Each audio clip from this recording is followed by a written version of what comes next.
Welcome to Samba Samba. Enjoy the video. In this video, I will explain how to study well in a hostel.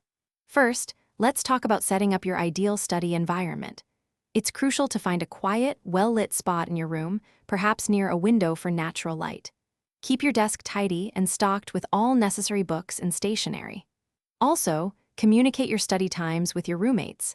A simple chat can prevent many interruptions and foster a respectful atmosphere for everyone.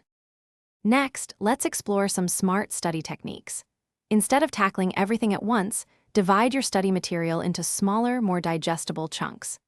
Employ active recall by testing yourself frequently, and use spaced repetition to review topics over time, which significantly boosts memory. Remember to take short breaks, about 5 to 10 minutes, every 45 to 60 minutes of study to keep your mind fresh and focused. Now, let's address minimizing distractions, a common challenge in hostel life. The first step is to silence all notifications on your phone and other devices. Consider putting them in another room. If your hostel is noisy, invest in good quality noise-canceling headphones or simple earplugs.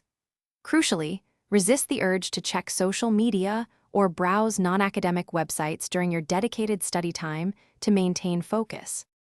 Finally, prioritizing your well-being is essential for sustained academic success. Aim for 7 to 8 hours of quality sleep every night. A well-rested mind performs much better. Fuel your body with balanced meals and drink plenty of water to stay hydrated. Don't forget to include some physical activity, even a 20-minute walk, into your daily routine to reduce stress and improve overall mental clarity. These habits are key. Thanks for watching. Consider subscribing if we helped you.